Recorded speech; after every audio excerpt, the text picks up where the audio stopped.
Welcome back to your own channel Desi Khabrein. हम लौट आए हैं फिर से एक तड़कते भड़कते ट्विस्ट के साथ। जी हाँ, अब अबीरा रूही को सबक सिखाने वाली है, क्योंकि अबीरा ने देख लिया है कि रूही किस तरह अरमान के नाम की चुन्नी को ओढ़ कर कितनी खुश है, वो कैसे झूम रही है, नाच रही है। और इस चीज का सबक सिखाने के लिए अबीरा लगाने वाली है रूही के कान के नीचे एक करारा थप्पड़। थप्पड़ लगते ही रूही कहती है कि अबीरा, आखिर तुम्हारी हिम्मत कैसे हुई मुझ पर हाथ उठाने की, और आखिर तुमने मेरे पर हाथ किस वजह से उठाया है। अबीरा कहती है कि ये वजह भी मुझे बतानी पड़ेगी क्या, तुम्हें खुद नहीं दिख रहा तुमने कितनी बड़ी गलती करी है। तुम अरमान के नाम की चुन्नी ऐसे ओढ़ रखी है जैसे वो अरमान तुम्हारा पति हो, और वैसे भी ये चुन्नी मुझे मिली थी तो तुम्हारा हक क्या बनता है कि तुम मुझसे बिना पूछे चुन्नी ओढ़ो। आज तुमने सारी हदें पार कर दी रूही, अब पानी सर से ऊपर जा चुका है तो तुम्हें सबक सिखाना जरूरी हो चुका है।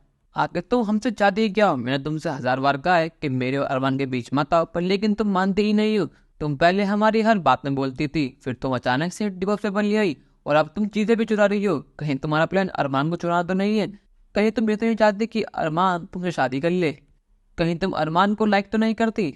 यहाँ पर रूही कुछ बोलने वाली होती है, पर इतने में अरमान आ जाता है और रूही रोते रोते सारी बात बताती है। वो अरमान से कहती है कि अबीरा इतनी बदतमीज है, इसने बिना वजह मेरे पर हाथ उठाया, मुझे एक थप्पड़ मारा।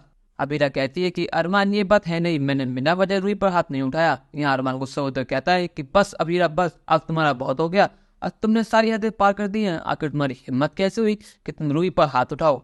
अबीरा कहती है कि इसने बिना पूछे मुझसे मेरी चुन्नी कैसे ली जिस पर तुम्हारा नाम लिखा हुआ है, और इस चुन्नी को ऐसे उड़ रही थी जैसे तुम इसके पति हो। अरमान गुस्से में कहता है कि एक चुन्नी के पीछे तुमने इस पर हाथ उठा दिया, आगे तुम्हारा दिमाग कहाँ है अबीरा? यहाँ पर रूही अपनी चाल झेलती है और रोते हुए कहती है कि मुझे रोहित की याद आ रही थी, इसलिए मैंने तुम्हारे नाम की चुन्नी ओढ़ ली। और अबीरा को ये सारी बातें गलत लग रही हैं, वो कुछ और ही समझ रही है। उसको लगता है कि मैं तुम दोनों को अलग करना चाहती हूँ, मैं चाहती हूँ कि तुम मेरे हो जाओ अरमान। अरमान गुस्से में कहता है कि ये क्या बकवास है बीरा, तुम्हें अभी के भी रूही से माफी मांगनी होगी। रोहित ऐसा कुछ भी गलत नहीं किया है, उसको जस्ट रोहित की याद आ रही थी इसलिए उसने चुन्नी ओढ़ ली, इसमें कोई भी गलत बात नहीं है। और तुम्हें अपने गुस्से पर काबू रखना होगा, आइंदा से अगर तुमने रूही पर हाथ भी उठाया तो मुझसे बुरा और कोई नहीं होगा। अबीरा कहती है कि तुम्हें सब पता है कि सारी गलती रूही की है, इसमें मेरी गलती कोई भी नहीं है, पर लेकिन तुम फिर भी रूही की साइड ले रहे हो। आखिर तुम दोनों चाहते क्या हो? अरमान, कभी तुम ये दिखाते हो कि तुम मुझसे बहुत प्यार करते हो, तुम मेरी कितनी फिक्र करते हो, पर लेकिन दूसरे पल ही तुम मेरे को पलट जाते हो।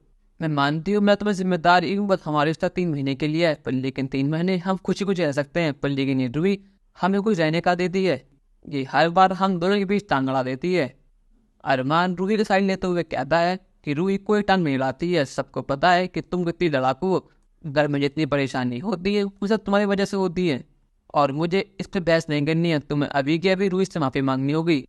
अबीरा कहती है कि मैंने कोई गलती नहीं करी है तो इसके लिए माफ़ी नहीं मांगूंगी, चाहे तुम कुछ भी कर लो खड़ूसमान। और ये बात कहकर अबीरा वहाँ से चली जाती है। यहाँ पर रूही अरमान से कहती है कि आज तुमने साबित कर दिया कि तुम मुझसे कितना प्यार करते हो, तुम मेरे लिए अबीरा के अगेंस्ट चले गए।